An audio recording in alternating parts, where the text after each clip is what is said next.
भाई साहब नमस्कार।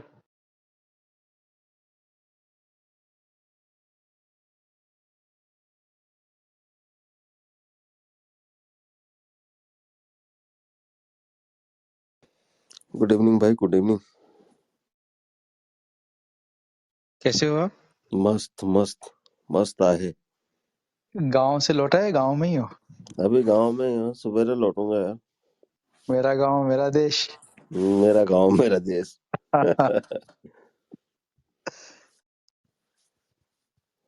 ये इस गांव का फोटो, इस घर का फोटो आपने एक बार पहले भी लगाया था शायद, एक हाँ आध साल पहले, है ना? हाँ, मैंने पहले भी लगाया था, लेकिन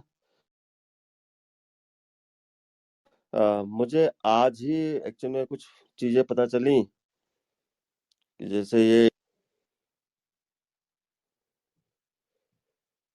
तो फिर एक रोमांच अलग से अंदर से आ गया।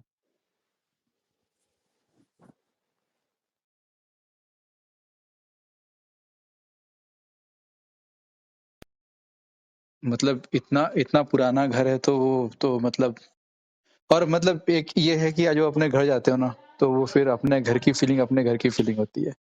बिल्कुल बिल्कुल।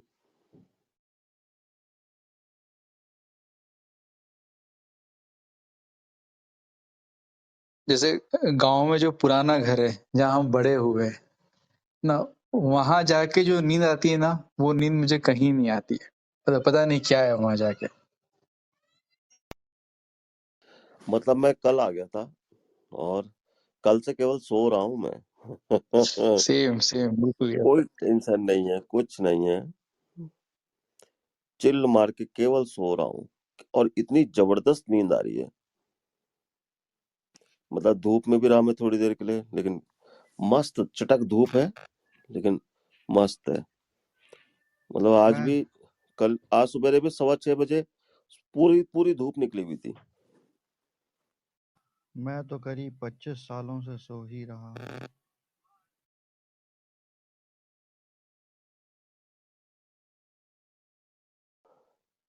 कुंभकर्ण में अंतर तो होगा यार।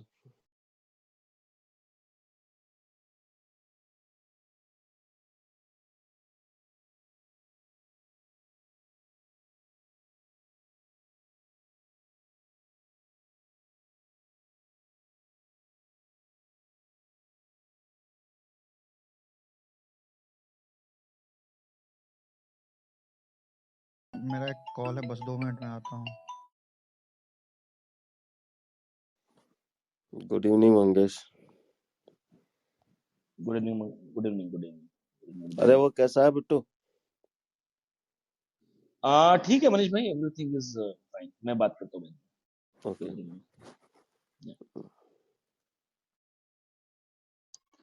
वो मंगेश भाई, एक मैसेज है ग्रुप में, देख लेना उसमें जी जी, मैंने देख लिया आपके लिए। मैसेज। हाँ, मैं सुबह बात ठीक करता ठीक हूँ ठीक। नंबर से। I will connect in the okay okay. Morning.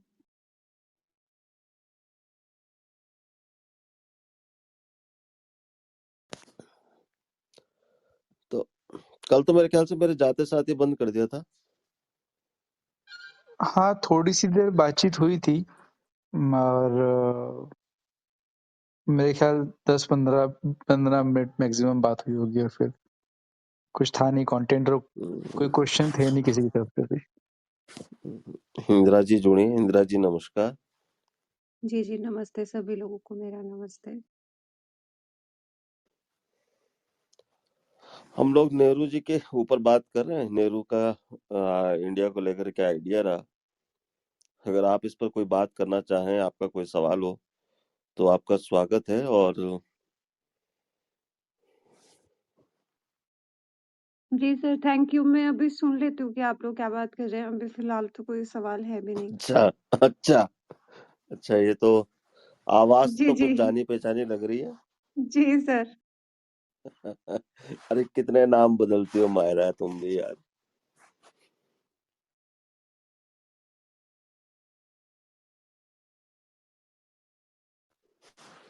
बहरहाल,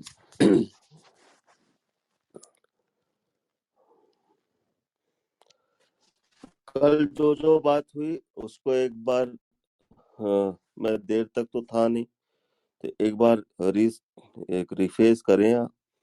सचिन या मंगेश, फिर हम आगे जुड़ते हैं, फिर आगे बात बढ़ाते हैं, क्योंकि आज मेरे पास एक ऐसा उसी पे ऐड ऑन करने के लिए एक टॉपिक है। आ, आप चाहें तो उसको भी आगे जोड़ सकते हैं, क्योंकि मैं बात कहना चाहता हूँ नेहरू, पटेल और गांधी को समकक्ष सामने रखते हुए उनके मॉडल्स को लेकर, क्योंकि जहां नेहरू और पटेल सेल्फ रिलायंस की बात करते हैं, वहीं गांधी उस रिलायंस को विलेज लेवल तक लेकर जाना चाहते हैं, और वहां एक जो है एक डिस्पैरिटी दिखलाई देती है। ठीक है, मैं वहां से आज की बात कहीं रखने की कोशिश करूंगा, लेकिन कल की जो जो बातें थी एक बार रिफ्रेश कर दीजिए फिर, ताकि हम बात थोड़ा सा आगे बढ़ाएं। जी सचिन।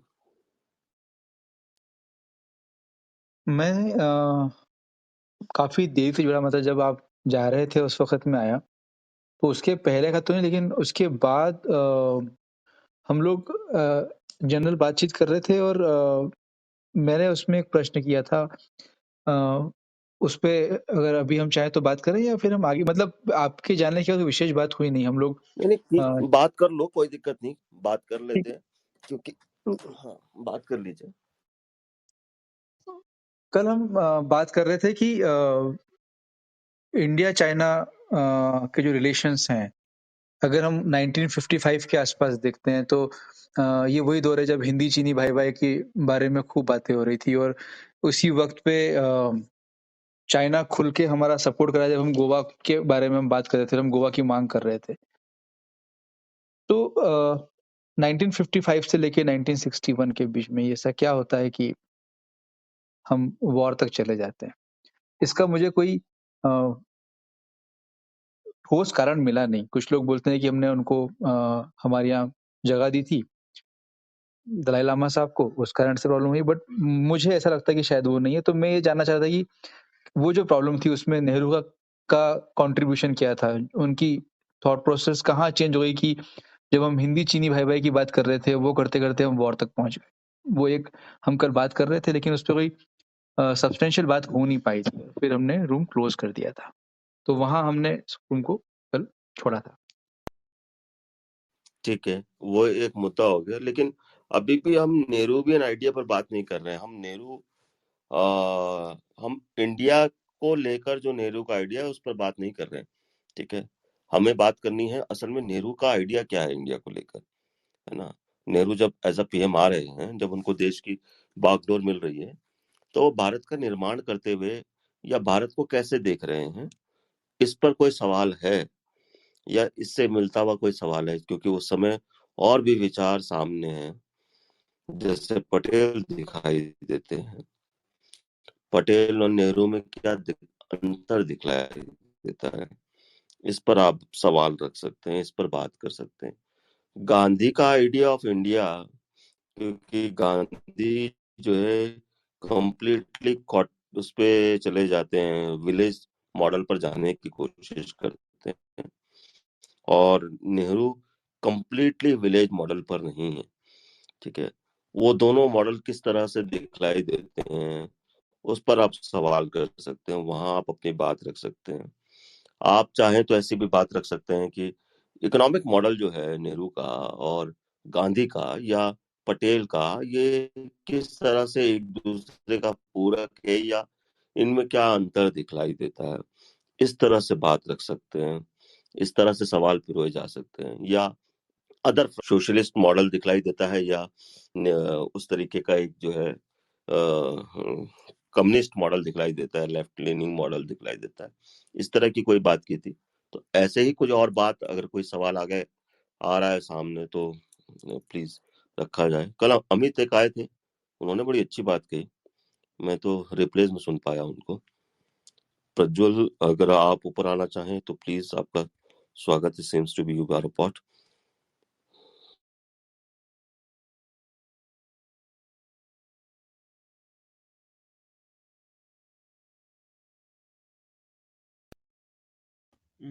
वैसे मैं सुनना चाहता हूँ थोड़ा किस बारे में बात हो रही थी, लेकिन टॉपिक है नेहरूवियन आइडिया ऑफ इंडिया। सो मुझे तो लगता है कि नेहरूवियन जो आइडिया ऑफ इंडिया है, या फिर इन्होंने जो सोचा था, उस टाइम के लिए सही सोचा था। मतलब वो मैं वो मेरी सोच है अभी तक, लेकिन मैं सुनना चाहूँगा। फर्स्ट टाइम आया हूँ इस रूम में, सो थोड़ी देर में सुनना चाहूँगा लोग क्या बोलते हैं, फिर मुझे लगा तो I will raise my hand.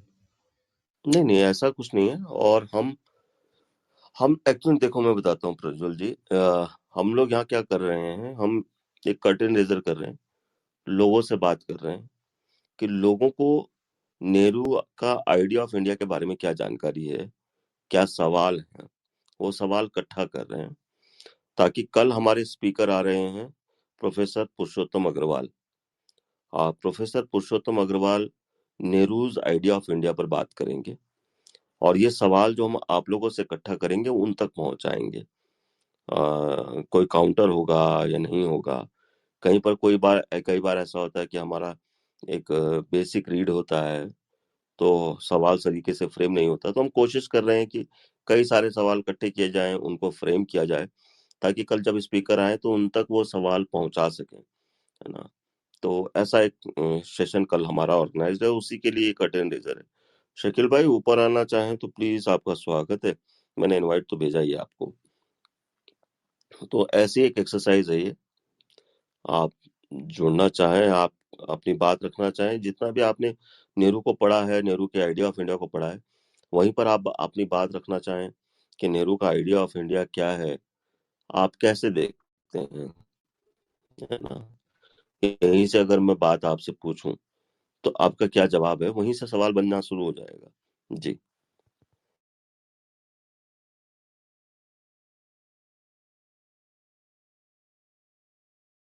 Prajwal, मैं आप ही की तरफ हूँ।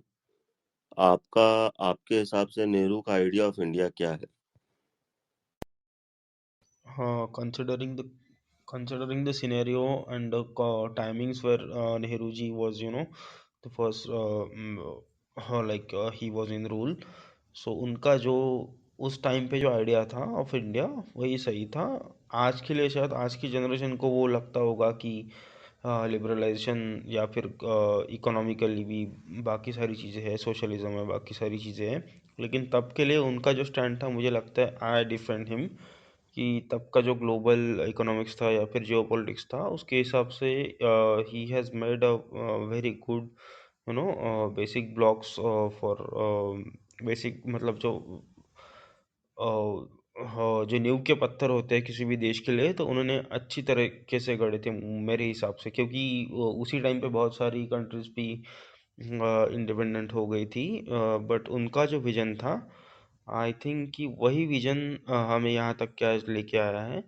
और फिर बाद में लिबरलाइजेशन की ज़रूरत पड़ी थी, तो उसके बारे में भी, मतलब कोई भी गवर्नमेंट हो, उनने वर्क किया है। सो मुझे कोई इतना, मतलब ज़्यादा नॉलेज नहीं है कि मैं इसके ऊपर सवाल उठा सकूं, लेकिन जितना मैंने पढ़ा है उसके हिसाब से I like the Nehruvian idea of India. So मैं थोड़ी देर सुनना चाहूँगा अभी। जी, मैंने जैसा पहले बताया प्रज्वल भाई कि हम लोग स्पीकर्स नहीं हैं, है ना। और हम लोग नेहरूवियन आइडिया पर हमने बेसिकली एक किताब पढ़ी है, नेहरू के डिस्कवरी ऑफ इंडिया, और उसका एक संक्षिप्त रूप पढ़ा है हम लोगों ने।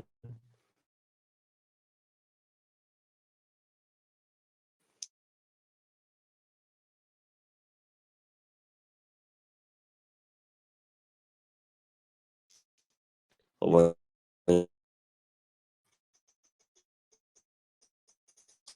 तो उनमें कुछ सवाल हमारे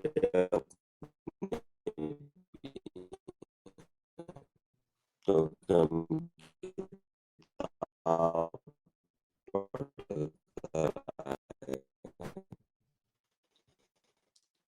ना, हम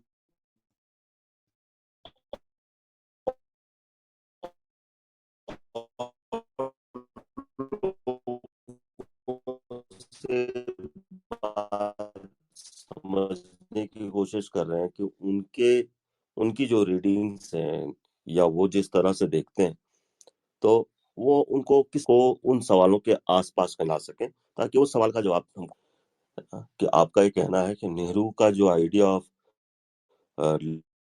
लिबरलाइजेशन टूवर्ड्स इंडिया है मैं के दृष्टिकोण से उस समय जो भी हमारे साथ जो हमारी स्थिति थी उस और आपको वो सही लगता है, आप उस हिसाब से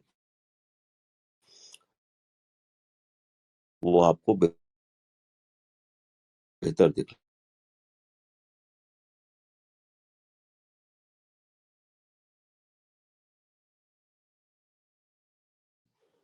उस राय देता है because tomorrow we are going to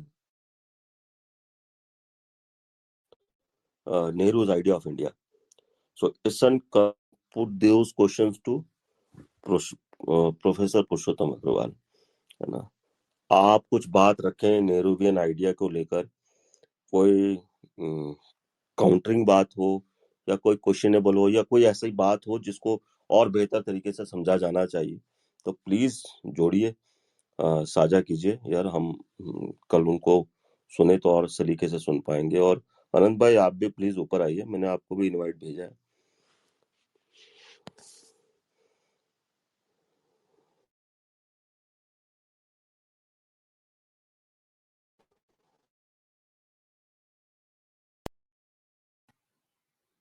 Ayush आए हैं ऊपर।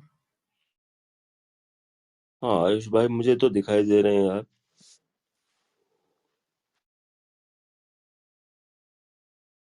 जी, am I audible, Manish ji? Yes you are. Yeah, thank you so much, Manish ji. I've been always a great fan of your series in Clubhouse, starting from the one which you started, the Naxalism, back in 2021, and how you have covered the whole British's occupation in India. I've been always following research analysis group. I believe intellectual discussion is something which is anonymous here in Clubhouse, particularly in recent time frame, but always the fan of your innovation, Manish ji, your approach here in Clubhouse. Thank you so much. Though I believe that it's a curtain raiser, and we would be discussing about Nehru ji with great analysis. I believe that whenever we will be coming out with the first part of it. But most importantly, I've been reading to Nehru's economical policy recently, and there must be no shade of doubt that given the circumstances that India was going through, the way he handled, and he handled with pragmatism. As we all know that 1947 was not about that what should be the policy. It was not about that. Rather, there were certain questions that were being raised into a European society that for how long India will survive. So given the situation that was surrounding India, what Nehru did was actually unquestionable. It was the accumulation of what is called pragmatism, accumulation of the political, economical, social background of that. What we can do is we can make analysis out of it, and that is, I believe, should be the basic discussion thing that we need to have. So just wanted to share a very small part, though I believe that that would be covered in the next phase whenever we'll be coming out with this. But one of the phase about Nehru's policy in terms of the economics, which I absolutely like, was after 1947, particularly during the first planning commission, there was a certain question that was being raised that what would be India's economical module, because in India at that time was out from the British's ambit and there was no colonial rule, so India need to become its own driver for its own vehicle. And that is where the question was that what would be the India's philosophy in terms of the economics. A very great thought came from Nehru, which I believe was so very intellectual, again I said was so very pragmatic, where he somehow or the other did not paid major emphasis and did not voice for what is called technological upgradation and infrastructure development into his first thought of the economical policies. Though it changed later, but his initial thought of including the technological upgradation into the economical module was not there. And many people criticize that, hey, why are you doing this? Because don't you understand the situations of India? Don't you see the economical revolution that happened in United Kingdom back in 1800? Don't you see what is happening in USA? Don't you see in the whole Euro-Atlantic lobby? But to be very frank, Nehru understand that the freedom that we get was actually whole different, and the political, economical, social things that surrounded to us in the past, that surrounded us into the present, is a whole different thing. India is the one which is known for its so-called social stigma. India was one such land which is known for its social hierarchy, where many people who were rich and influential were having the more upper hand in the society compared to the people, irrespective of even caste as well. And Nehru understand that this so-called feudal things would not change until or unless we bring uniformity into the society. Because if technological upgradation would come in, it would only be the rich and influential class of people who would be getting hand to the technology. And when they would be getting hand to the technology, their output would only remain to that rich and influential class. So even though India would get independence, but the benefit and the real meaning of independence would not be penetrated to the people, it would only be that feudal concept where only few people would be benefited, which I believe is absolutely true. Though he changed his thought, but at that given of time, I believe more that the economical policy there need to be had a certain psychological filtrations. What Nehru did, his words were more of a psychological filtration where people need to understand that yes, 1943 to 1947 we were under the shackles of Britishers. Now after that we need to diminish that rich and influential things into a society, and we need to actually penetrate the real meaning of democracy and the true meaning of freedom. So that is one such thought which I like, Maniji, and I'm pretty much sure that in session to come you would be talking about this. And again I say that there should not be any doubt about Nehruvian policy. What you can do is you can actually bring out the loopholes, but that loophole should never be the lenses of a political differences, should never be on the lenses of any political divide. You need to understand Nehru with the academics, then only you would be able to do justice to Nehru. If you bring politics into a mainframe with Nehru, you are doing nothing, but you're only creating the political divide. Thank you, Manishi.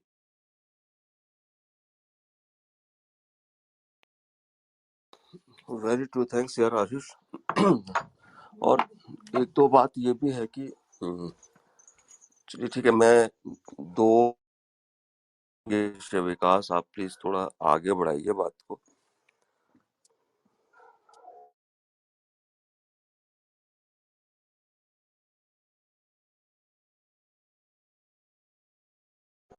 विकास आप हैं?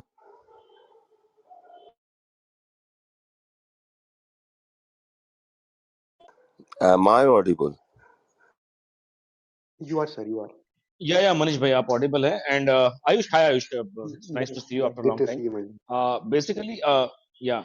So the plan is the room is all for so that we can, there are number of people who can come to room, and they, if they have any questions they can ask here so that we can note it down, and tomorrow when we have our speaker, we can pose this question directly to him.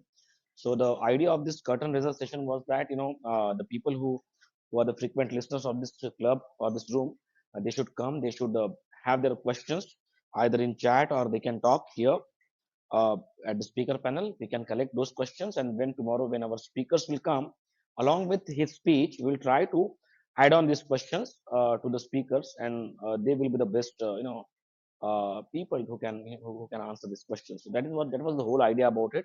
But anyway, thanks for coming and putting your points, Ayush. Thank you very much. Thank you, sir. Thank you. नहीं, और मैं ये बात जो कहना चाह रहा था, असल में यार मैं गांव में हूँ अपने, और थोड़ा सा नेटवर्क का इशू रहता है, तो बहरहाल मैं ये बात कह रहा था कि 1940s या 47 के आसपास में जब हम लोग इंडिपेंडेंट कंट्री बनते हैं और पार्टीशन हो ही रहा है, तो उस समय हमारे कुछ प्री एग्रीमेंट्स भी होते हैं एज एन इंडिया। हमारे कुछ प्री एग्रीमेंट्स भी हैं। खासकर मैं पॉइंट करना चाहता हूँ जूट इंडस्ट्री की तरफ, है ना, कि जूट इंडस्ट्री को के प्रोडक्ट्स को लेकर हमारे कुछ प्री एग्रीमेंट्स हैं, हमारे कुछ डिलीवरेबल्स हैं, और हम पार्टीशन पर होकर अपने कंट्रीज को बना रहे हैं और एक बहुत बड़ा एक माइग्रेशन देख रहे हैं। इन तमाम चीजों के बावजूद इकोनॉमिक्स हमारी जो है ना बहुत बुरी तरीके से हिट हो रही है, और हमारे पास जो ऑर्डर्स हैं we are not able to deliver. और पार्टीशन ने एक और नुकसान ये किया कि जितनी जूट इंडस्ट्रीज थी, फैक्ट्रीज खासकर, वो सारी पाकिस्तान में चली गई, इंडिया के पास नहीं बची।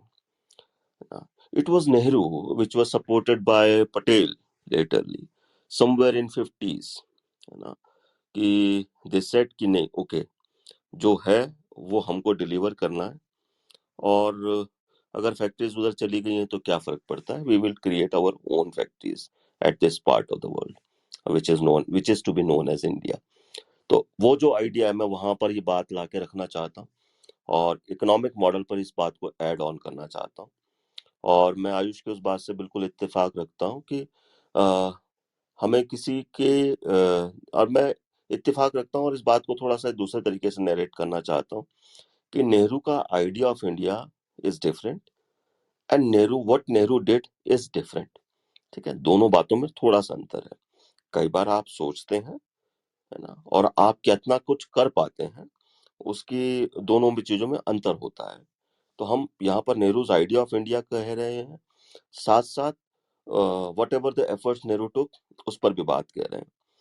370 या इस तरीके के जो भी सवाल हैं वो सवाल अपनी जगह पर बदस्तूर हैं, उस पर बात होनी चाहिए, होगी कि नहीं होगी ये बात का विषय है ना। फिलहाल हम ये समझ लें कि नेहरू का आइडिया ऑफ इंडिया क्या है, उस पर बात कर लें। और हमने कल भी, आयुष हम कल से कर रहे हैं, और कल भी हमने एक बात यूं कही थी मोटे मोटे तौर पर कि नेहरूज आइडिया ऑफ इंडिया को कैसे देखा जाना चाहिए, कि should we consider Nehru's idea of India as a socialist model or it should be considered as an left-leaning communist model? और तो कल ये बात करते करते यहाँ कहीं ठौर आया कि no, it was some partial of it and partial of that, है ना, वो बीच का कहीं रास्ता दिखलाई देता है जिसमें कुछ पंचशील है या गुटनिरपेक्ष या नॉन अलाइंड मूवमेंट है, वो नेहरू लेकर आ रहे हैं, गांधी नहीं लेकर आ रहे हैं, है ना। तो उस तरह की बात कल हो चुकी है, तो वहीं से कुछ और सवाल निकालते हैं, कुछ और सवाल जोड़ते हैं। आपकी बात अपनी जगह पर बिल्कुल सही है, आपका सवाल भी बिल्कुल जायज है, उसको भी लेकर जाते हैं। और कल, और आई डोंट बिलीव, या मेरी जो लिमिटेड कैपेसिटी है उस कैपेसिटी में प्रोफेसर पुरुषोत्तम से बड़ा स्पीकर मुझे दिखा नहीं नेहरूवियन मॉडल पर बात करने के लिए।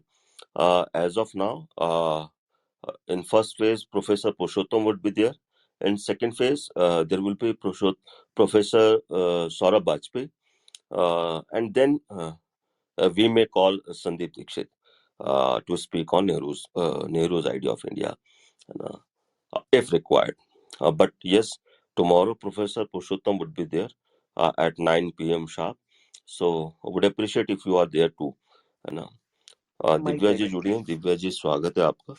आप कुछ नमस्कार। कंट्रीब्यूट करना चाहें तो प्लीज जरूर कीजिए। थोड़ा-सा आप ये बताएँगे कमरा क्या है और ये हम लोग क्या बात जो मतलब टॉपिक तो मतलब ऑब्वियस है but still what is the purpose and how we doing this so then I will be able to say whatever I need to say जी इन अ जी मोर कैटेगराइज्ड मैनर। जी, देखिए हम नेहरूवियन आइडिया पर बात कर रहे हैं।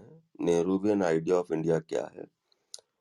मैं, मंगेश, सचिन और विकास, हम तीनों चारों और कुछ हमारे और 2-3 साथी और हैं जो आज हैं नहीं, हम लोगों ने डिस्कवरी ऑफ इंडिया यहीं क्लब हाउस पर पढ़ी और वहां से नेहरूवियन आइडिया ऑफ इंडिया पर कुछ समझ विकसित कर पाए हैं कि नेहरू का आइडिया ऑफ इंडिया क्या है। उस पर हम कुछ थोड़ा सा अपनी एक बायस्ड कहना चाहें आप तो कह सकते हैं, एक बायस्ड अप्रोच रखते हैं। हम ये नहीं, और कल हमारे पास स्पीकर होंगे नेहरूवियन आइडिया पर बात करने के लिए प्रोफेसर पुरुषोत्तम अग्रवाल। हम उनको सुनने से पहले इस तरीके के रूम्स कर रहे हैं जहां पर हम लोगों से बात कर सकें, उन्होंने नेहरू को किस तरह से समझा या नेहरू के आइडिया ऑफ इंडिया को किस तरह से देखते हैं, उनके जो सवाल हैं उन सवालों से अपने सवालों को जोड़ते हुए प्रोफेसर साहब की तरफ जा सकें, ऐसी एक कोशिश है। तो ये उसी के बारे में है आज का रूम। आज हमारा दूसरा दिन है, हम इस तरह की बातचीत कर रहे हैं। आप यहाँ पर कुछ जोड़ना चाहें तो प्लीज जरूर जोड़िए। मैं ये चाह रही थी what is the purpose of this room before I can say anything. I just said that we are just collecting questions actually, है ना, okay we are just collecting so questions. अच्छा, आपने डिस्कवरी ऑफ इंडिया यहीं पढ़ी, लेकिन जहाँ तक discovery had a history of what actually was written in the bill was made for that matter. It in itself had a very English influence, or when I say English, I mean British by that. I don't mean the language English per se. Um, मुझे नहीं पता कि हमारा ये purpose क्या है इस कमरे का, but I think Nehruvian idea, जैसे कि आपने बोला, of India, I don't know if you know the word that we use, Nehruvian idea per se is a very inclusive idea, because मुझे लगता है कि जैसे कि आपने खुद ही कहा, जो नेहरू का विजन था और जो उन्होंने किया, and a lot of history, as you would know, is also not accessible to us. So what we know of history also per se is pretty much, I think, जो टेक्स्ट बुक्स में है तो ऐसी काफ़ी history है जो हम जानते भी नहीं हैं उसके बारे में, स्पेशली जो ब्लैक लिस्टेड हिस्ट्री थी या जो अनडिस्क्लोज्ड है, जो after certain years, you know, specially जैसे अमेरिका में होता है, that it is you know made, जो क्लासिफाइड रहता है उसको अनक्लासिफाइड कर दिया जाता है. तो I think I'd like to be a bystander, and I hope I will learn something new, because जहाँ पे भी मैं अभी तक जो भी मैंने पढ़ा है या जिन ग्रुप्स में मैं गई हूँ, मैं क्लब हाउस की बात नहीं कर रही हूँ, जहाँ पे नेहरूवियन आइडिया की बात आती है, घूम फिर कर बातें वहीं आ जाती हैं, और अनफॉर्चुनेटली अभी तक कुछ नया नहीं सुनने को मिला है. So I'm hoping that will change.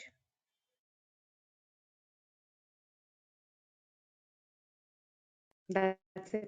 जी दिव्या जी, मैं थोड़ा सा आपको जी जी मैं थोड़ा सा आपको एक ये दे दूं कि ये जो क्लब है, यहाँ पर हम पिछले ऑलमोस्ट 7 मंथ से 1 साल से रूम्स कर रहे हैं, and we are taking different topics. तो हमने यहाँ से 1857 के बारे में बात की है, जहाँ पर we used to have a speakers who came here and talk on that topic. So we used to have 1857. Then we have one series, Let's Kill Gandhi, where also we got some people's expert peoples on the Gandhian thoughts, and they talked about it. Then we have one series on the partition, which went for 28 days at a stretch, where we have the speakers from India, Pakistan, and everywhere. So we try to create a rooms on certain topics, and we try to bring the experts as far as our possible for us, and they used to talk to us about any topic, given topic. So, and after that, after partition, we also talked about why Ambedkar is too hot to handle. That was a series which finished lately, and now we are talking about Nehruvian philosophy. So the idea of this room is that you can see the topic curtain raiser. Here we try to get some questions, because so many people have some questions about any topics. So we try to collect those questions, and there are also our questions as well included. And when the speakers came, when they talk on the topic, we try to ask those questions to the speakers unbiasedly, and we try to listen to them. So that is the whole idea about this room. So if the people have some question about the Nehruvian philosophy or something, we are not here to answer every questions, but yeah, we are pinning it down. And when the speakers will come, we try to inculcate those questions to the speaker, so that everybody will know, okay, what are the doubts, and let's hear from the horse's mouth. So that's the whole idea all about. जी. मंगेश जी, मनीष जी, आप दोनों ने कहा horse's mouth. My whole contention here is not about कौन expert है for the Gandhian in the Gandhian philosophy or in the Nehruvian idea, because generally it's the same people who are circulating everywhere, and there is a lot on the other side that we don't know, which is not there in the textbooks. And this is not to मैं कहती हूँ as someone who's hungry for knowledge. I think we need to go to the other polarized extreme and listen to things that we do not want to hear or like, because वो हमारे leaning या हमारे mail नहीं खाता है उन चीज़ों से, क्योंकि I think वो again biased view हो जाता है. And that doesn't help us in growing or at least forming a view of our own. We all are biased, ऐसा कहीं नहीं लिखा है. अब चाहे आप सहमत हो या ना हो, but people like Abhijit Chavda also are experts, और उनको भी ऐसे कमरों में आना चाहिए ताकि आर्ग्यूमेंट से के लिए नहीं, एक टू पोलराइज्ड व्यूज भी अगर मिलते हैं तो जो बीच में इंसान होता है, ले पर्सन, जो कि एक्सपर्ट नहीं है, but if they are hungry, they get to have a sense. And that's why we study history, right? To understand ourselves better, to understand where we come from, so that better decisions can be taken, whether it's geopolitics or personal life for that matter. No, of course, Divyaji, completely agree. And if you have some speakers, if you thought that this can be the people who can talk on this, you please back channel us. We can always try to because मेरा ask them to come on the यहाँ panel as well. कोई No भी issue. इरादा confrontation का late के उसमें जाने का नहीं है, वो अपनी जगह है. But Discovery of India itself also has a history, that how it was made, even the film, and how it aided, English in the sense that, मतलब यहाँ भी कहा, ये भी कहा जाता है कि World War II का जो सिनारियो था, उस वजह से जो ब्रिटिशर्स की हालत थी, they went back, even though people say कि non-violence. Now that is something to be argued and contemplated and thought of or whatever. But जब आप एक बार ये कह देते हैं कि नॉन वायलेंस के थ्रू हम जा रहे हैं, मस्ती करके हम चले गए, तो आपने तो जितने भी यू नो आपने कॉलोनियल क्राइम्स किए हैं which are so like horrific, like holocaust, आपको तो क्लीन चिट मिल गई उसमें, बिल्कुल क्लीन चिट. तो मैं नहीं कह रही कि मैं आप जैसे या मनीष जी या मंगेश जी जितना मेरा हिस्ट्री का कोई बैकग्राउंड है, in that sense I'm not an expert of any nature of that kind, but I am hungry and I always like to hear and listen to different thoughts and ideas, चाहे वो मेरी leaning से mail खाएं या ना खाएं, क्योंकि सच उन्हीं लाइंस के बीच में मिलता है. और जो किताबों में लाइनें हैं, स्पेशली जो हमारी टेक्स्ट बुक्स है, उनकी लाइनों का तो खैर क्या ही कहा जा सकता है.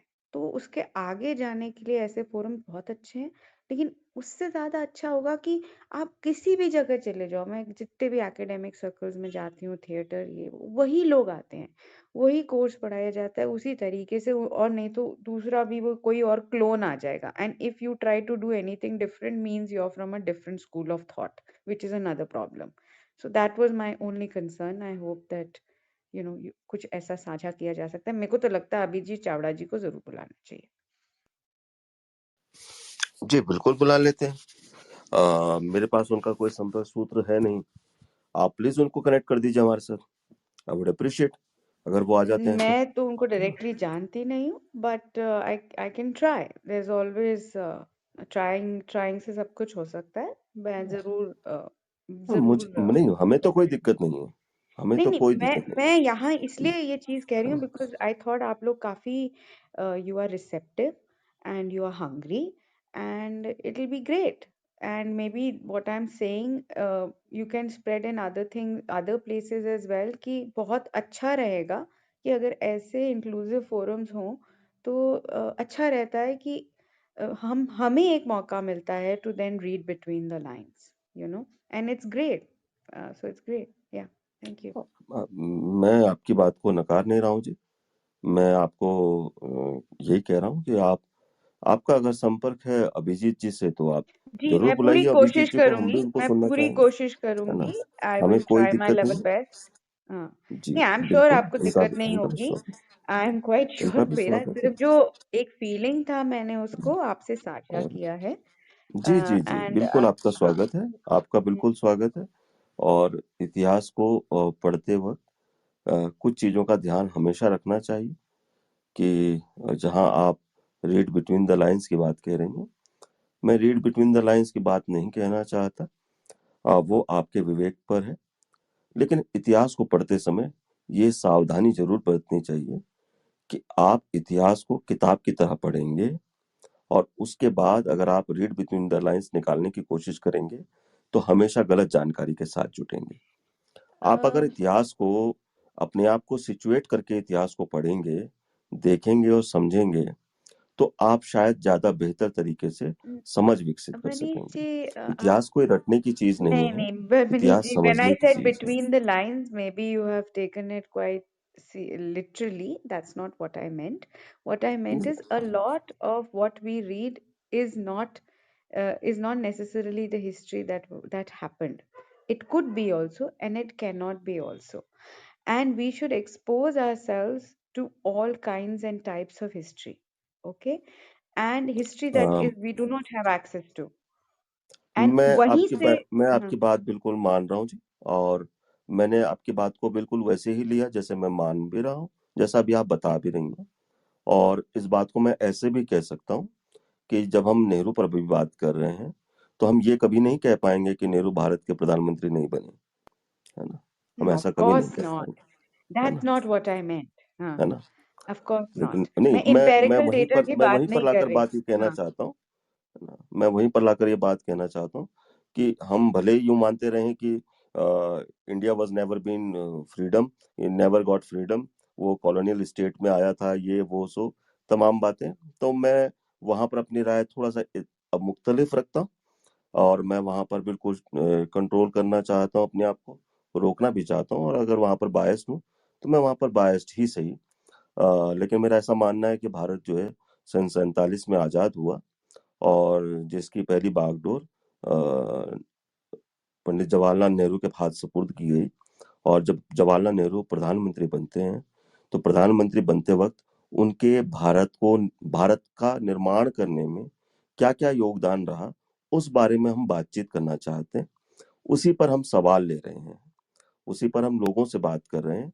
और हमने डिस्कवरी ऑफ इंडिया का जिक्र इसलिए किया कि जवाहरलाल नेहरू की भारत को लेकर क्या सोच है, इस पर एक मुश्त राय जो है डिस्कवरी ऑफ इंडिया में दिखलाई देती है। और डिस्कवरी ऑफ इंडिया एक ऐसी किताब है जो आजादी से पहले से शुरू होती हुई आजादी के बिल्कुल अंतिम सोपान तक, उस स्वतंत्रता संग्राम के अंतिम सोपान तक लाती है आपको। तो अंतिम सोपान तक आते आते बहुत सारी बातें स्पष्ट हो जाती हैं। और वहां से हम नेहरू के जो फिलॉसफी है या नेहरूवियन जो आइडिया है भारत को लेकर, उनकी जो सोच है, उस पर हम एक राय सी कायम करने की स्थिति में हो पाते हैं। ठीक है, अभी भी कुड भी और वुड भी है ना?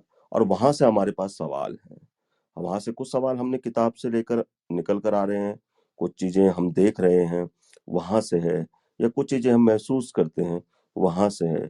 चाहे वो नेहरू का इकोनॉमिक मॉडल हो, चाहे नेहरू का सोशलिस्ट मॉडल हो, चाहे नेहरू का पंचशील सिद्धांत हो, चाहे नेहरू का गुटनिरपेक्ष सिद्धांत हो, चाहे जो भी हो, नेहरू ने जो भी किया, चाहे फिर उसने इंफ्रास्ट्रक्चर पर काम किया या नेहरू ने जो भी किया, है ना? तो चाहे 370 की अगर आप बात कहना चाहते हैं, 370 पे भी बात की जा सकती है। कश्मीर एक मुद्दा है, वो बिल्कुल अपनी जगह पर है, लेकिन उसी के सापेक्ष में गोवा भी एक मुद्दा था, उस पर भी बात होनी चाहिए, है ना? तो तमाम बातें हैं। definitely, definitely गोवा नेहरू पे भी को होनी जब हम चाहिए. I'm glad राष्ट्र that you निर्माता have की brought तरह it से up. देख रहे हैं, Hmm. एक मिनट दिव्या जी, नेहरू को जब हम राष्ट्र निर्माता की तरह से देख रहे हैं, तो राष्ट्र निर्माता के तौर पर नेहरू क्या सोच रहे हैं इस राष्ट्र के बारे में, ये कमरा उसी के बारे में है ना? हम कोशिश कर रहे हैं कि कई सारे स्पीकर्स को सुन सकें। एक स्पीकर को हम पहले सुन चुके हैं, सत्येंद्र जी को, और उसके बाद अभी दूसरे स्पीकर कल हमारे साथ जुड़ेंगे। आपने अभिजीत जी की बात कही, मैं बिल्कुल कोशिश करूंगा। मेरे पास मैंने ऐसा नहीं है कि कोशिश नहीं करी, मेरे पास जितने मेरे संपर्क सूत्र थे मैंने उनसे साधने की कोशिश की, लेकिन संपर्क सध नहीं पाया, जी, है ना? जी, तो वो नहीं जुड़ पा रहे हैं। अगर वो जुड़ जाते हैं तो बहुत अच्छी बात है, आप प्लीज बुलाइए उनको, है ना? जी, मैं कोशिश वो जरूर जुड़ते हैं, वो करूंगी. जिस दिन बोले हम उस हिसाब से रूम रख लेंगे। That's very nice. हमारे सभी रूम रिकॉर्ड, है ना? हमारे सभी रूम रिप्लेस के साथ होते हैं। ठीक है, हमारे सभी रूम रिप्लेस के साथ होते हैं, हमारे सभी रूम्स काउंटर क्वेश्चंस के साथ जाते हैं। हमारे रूम्स में तेज आवाज में नहीं बात होती है, हमारे रूम्स में काउंटर होता है तो एक सभ्य तरीके से काउंटर होता है, सलीके से बातचीत होती है। अगर किसी को रिबटल भी करना है तो we need to show our patience, है ना? वो भी होता है। और उसके बाद फिर ये भी है कि हम इसको फिर पब्लिक फोरम पर लेकर जाते हैं। हमारे सारे सारे रिकॉर्डेड सेशंस पब्लिक फोरम पर जाते हैं, हम यूट्यूब पर ले जाते हैं इनको, बाकायदा इसकी ट्रांसक्रिप्ट होती है। ठीक है, बुक्स बनती हैं, we are trying to do it in a very different manner actually. तो जो भी स्पीकर हैं, आप प्लीज उनका संपर्क करवाइए, आप उनको कहिए कि वो जुड़े, और we would love to hear him on Nehru, why not, let's hear him. This तो is ये really अच्छी बात wonderful. है। तो मैं अब थोड़ा सा बात आगे बढ़ाता हूँ, अमित आपकी तरफ आता हूँ, आप कुछ जोड़ना Manishi, चाहें, can कल I भी just आप थे। say one small thing before ji you go ahead? जी मैं वक्त नहीं जी लूंगी आपका. पहले तो first I'd like to congratulate you कि आप लोग इतने सभ्य तरीके से सारा करते हैं, तो उसके लिए बहुत बहुत धन्यवाद. एंड मैं ये कहूँगी कि हम योगदान की तो ज़रूर बात करें क्योंकि he is the first architect of India, no doubt about it. But योगदान के साथ हमें दूसरी चीज़ें भी बात करनी चाहिए ताकि एक बैलेंस्ड अप्रोच आ जाए, चाहे वो कैसा भी हो।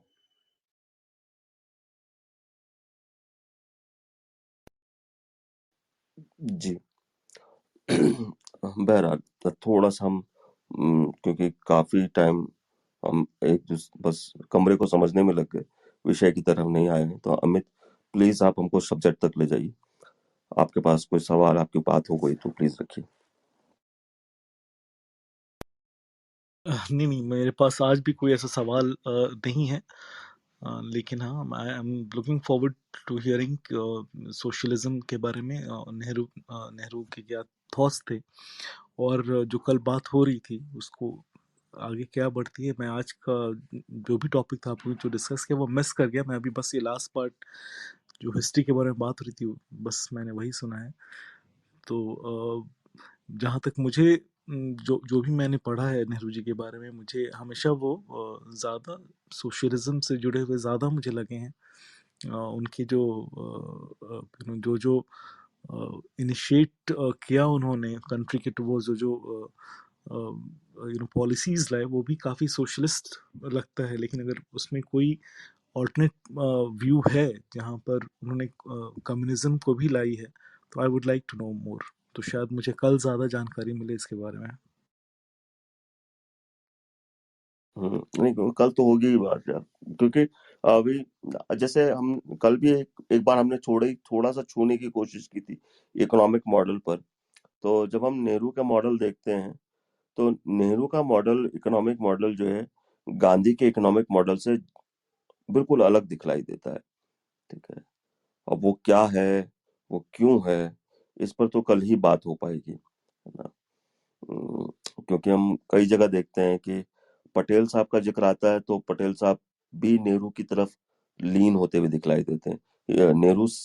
Patel seems to be more closer to Nehru as far as this economic model is concerned, है ना? एक जगह एक आर्टिकल है प्रिंट में छपा हुआ, जिसमें वो ये कहते हैं कि लिखा है कि Patel's model was Patel's view were closer to those of Pandit Nehru's than Mahatma Gandhi's. ठीक है, ये लाइन है बाकायदा आर्टिकल में, and it is talking about the economic model of that was framed in India by then leaders. तो उस पर बात है, तो वहाँ बात की जा सकती है, कल बात करेंगे ये। और मैं राष्ट्रवाद जैसे सब्जेक्ट्स पर तो नहीं आना चाहता, है ना, लेकिन हाँ उस पर बात की जा सकती है, उस पर बात होनी चाहिए। अमन, आप कुछ कहना चाहें, जोड़ना चाहें तो प्लीज, स्वागत है आपका।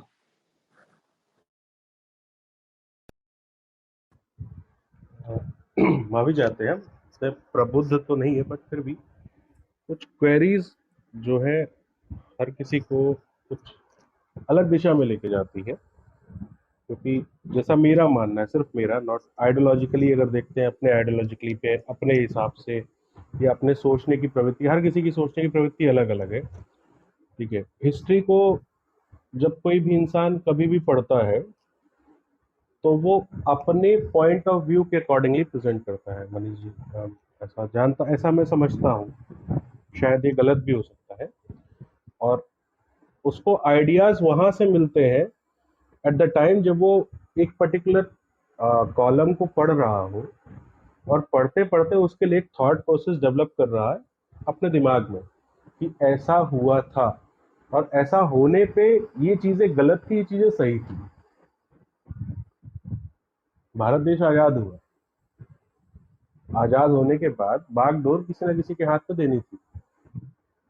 whoever it decided किसको देना है, किसको नहीं देना है, कहाँ ले जाना है, दैट वाज किसी के हाथ में थे। एक आम इंसान उस चीज का चुनाव नहीं कर सकता, और आम इंसान चुनाव करने के लिए हिम्मत रखता भी नहीं था, क्योंकि उस टाइम पे लोग इस पर्टिकुलर चीज पे जी रहे थे कि अब आगे क्या, आगे किस जगह पे हमें जाना है, किस दिशा में हम मुड़ेंगे। तो जब हमने उस चीज को पढ़ना शुरू किया, तो हम मतलब कि नॉट ओनली मी, हम सब ने पढ़ा। ठीक है, मैंने बस थोड़ा थोड़ा बहुत अंश पढ़ा है। तो उस अंश में कुछ चीजें ऐसी है कि जैसे आपने एक चीज बहुत अच्छी चीज बोली कि आइडियोलॉजिकली जब जब भारत देश का संगठन होना शुरू हुआ आफ्टर इंडिपेंडेंस, क्या थे कि बहुत सारी सल्तनतें, जो भी रजवाड़े थे या जो भी अलग सल्तनतें थी या कोई अलग राज्य थे, वो इंडिपेंडेंट स्टेट की मांग कर चुके थे। हर किसी ने किया था। पर आइडियोलॉजिकली के हिसाब से देखते हैं कि पटेल जी ने उस चीज को बांधने के लिए, जो विलय पत्र था उसकी सहमति लेने के लिए, हर पर्टिकुलर जो जो अलग होना चाहता था उनके सामने उन्होंने रखा। और रखने के बाद उन्होंने पहला काम यही किया कि पहले एक देश तो बने, एक नेशन तो बने, पहले एक देश तो खड़ा हो, फिर बाकी की चीजें हम सुधारने का कोशिश करें। तो पहला तो प्रॉब्लम यही था कि सुधारने के लिए पहले इकट्ठा करना, तो उन्होंने इकट्ठा करने की कोशिश की और किया भी। अब विरोध अगर कश्मीरी में देखते हैं तो कबायलियों की तरफ से विरोध हुआ, वो जो भी एंटर हुए पीओके जो एरिया वट एवर, जो आपको उसके बारे में पता भी है, उससे ज्यादा भी पता होगा क्यों हुआ, कैसे हुआ। ठीक है, बट एक सवाल मेरा यही है कि पंडित जवाहरलाल नेहरू ने एक डिसीजन लिया था कि भारत देश की कोई आर्मी नहीं होगी। ये क्यों था? ये मेरा सवाल हमेशा, मतलब ये सवाल मेरा है। और जो भी प्रभु, मतलब जो भी है, मतलब आपके व्यू से क्या है और सामने वाले के व्यू से क्या है। आप सभी बैठे हैं प्रबुद्ध जन, तो आपको उसका आइडिया भी होगा आइडियोलॉजिकल के हिसाब से। और ये मेरा सवाल है, इसका जवाब मुझे प्रॉपरली मैं इस सवाल का जवाब जानना चाहता हूँ कि भारत देश की आर्मी नहीं होगी, ये महात्मा गांधी भी कहते थे, पंडित जवाहरलाल नेहरू भी कहते थे। ऐसा क्यों? ये मेरा सवाल मैं रखूंगा सर, मतलब माफी चाह रहा हूँ, मैं कल रखना चाहता हूँ ये सवाल, इसका जवाब मुझे चाहिए होगा actually। जी बिल्कुल, आपका सवाल जायज है। मेरे ख्याल से हम इस सवाल को रख सकते हैं। हाँ, सचिन, इस सवाल को नोट कर लें हम लोग भी। ये सवाल था मेरा जी। सवाल लिया जा सकता है। और जैसे अभी हॉर्स माउथ वाली जो बात आई, जी तो मैं हॉर्स माउथ वाली बात पर ये कहना चाहता हूँ कि देखिए कि ना तो अब गांधी जिंदा है, जी ना बिल्कुल नेहरू जिंदा है, बिल्कुल। ना उस समय का कोई लीडरान जिंदा है हाँ, जो आकर अपनी सफाई दे सके, है जी ना। तो अब ये है कि उन लोगों के बारे में जो लोग ज्यादा बेहतर जानते हैं, जी उन लोगों को हम हॉर्स समझने लगते हैं, यस हॉर्स बिल्कुल कह सर। सकते हैं, है ना। हम उन लोगों से सुनते हैं उन उन लीडरों के बारे में या उन व्यक्तियों के बारे में, तो इसलिए हम उन बातों को हम हॉर्स माउथ कहने की कोशिश कर रहे हैं। ये मंगेश के उस सवाल के, उस जवाब के ऊपर जो था सवाल था, उसका जवाब है। तो अब एक आदमी जो गांधीयन फिलॉसफी पर पिछले 40-50 सालों से जी रहा हो, ने गांधी की विचारधारा पर चल रहा हो, गांधी को पढ़ रहा हो, जिस तरह से गांधी रिएक्ट कर रहे हैं या गांधी जिस तरह से फैसले ले रहे हैं, उस तरीके के फैसले वो ले रहा हो, उस तरीके से ही अपने सभी समस्याओं को तोलता जोलता हो, है ना। तो उससे गांधी के तौर तरीकों पर सवाल किए करें, तो गांधी जिस तरह से रिएक्ट करते हैं तो वो उस तरीके से रिएक्ट करेंगे, तो उसको हम ऐसा समझ सकते हैं। नेहरू पर जिन्होंने ज्यादा पढ़ाई की हो, नेहरू को ज्यादा बेहतर तरीके से समझते हो, समझा सकते हो, उनको हम सुनना चाहते हैं, उनसे हम समझना चाहते हैं, उन्हीं तक आपका सवाल लेकर जाएंगे। विकास भाई, अगर आप ऊपर आ जाते तो बहुत बेहतर होता, बाकी आप सवाल हम तक पहुंचा दें तो और भी बढ़िया हो जाएगा। कल प्रोफेसर साहब को सुनते हुए बड़ा मजा भी आएगा। जी विकास भाई। नमस्कार सर, आप सबको नमस्कार सर। मैं तो सुन ही रहा हूँ, आपकी बातों का आनंद ले रहा हूँ। कभी हमें भी दो यार विकास भाई, ऐसा आनंद लेने का अवसर। कहाँ हाल है सर, कहाँ हाल है? मतलब कि सागर पूछ रहा है बूंद से। जी बताइए, क्या क्या आदेश है? नहीं, आदेश नहीं यार, हम एक्चुअली में नेहरूवियन थॉट पर नेहरूवियन थॉट ऑफ इंडिया पर बात करना चाह रहे हैं। ओके क्या क्वेश्चन हो सकता है? क्या क्वेश्चन उपजता है मन में? स्कूलों पे अगर नेगेटिव में अगर आप कहो तो कि स्कूलों पे फोकस नहीं था, प्राइमरी एजुकेशन पे, हायर एजुकेशन पे अच्छा फोकस था, पर प्राइमरी एजुकेशन कहीं ना कहीं मिस रहा है। गुड वो एक क्वेश्चन रह गुड सकता है। पॉइंट। आगे और और आपका एक प्रश्न नहीं, लेकिन जानकारी के लिए ये बताना जरूर हो जाएगा कि नेहरू जी को ऐसी क्या जरूरत थी कि बाबा साहब अम्बेडकर, श्यामा प्रसाद मुखर्जी, लेफ्ट के इन सबको साथ में लेकर पहली मंत्रिमंडल का गठन करना, जबकि वो हारे थे अपनी सीट सब। तो वहां से वो जो आइडिया ऑफ जो इंडिया निकलता है उसको इस्टेब्लिश करना बहुत जरूरी है।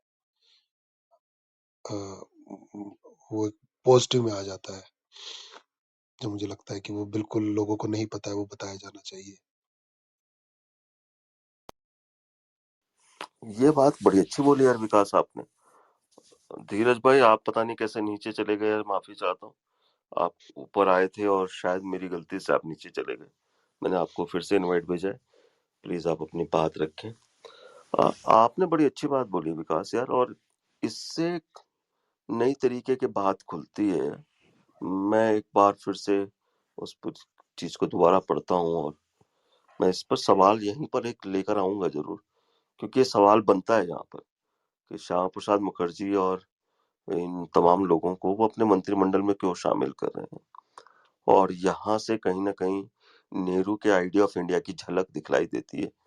तो इस पर बात होनी चाहिए, बिल्कुल होनी चाहिए। बहुत बहुत शुक्रिया विकास यार। जी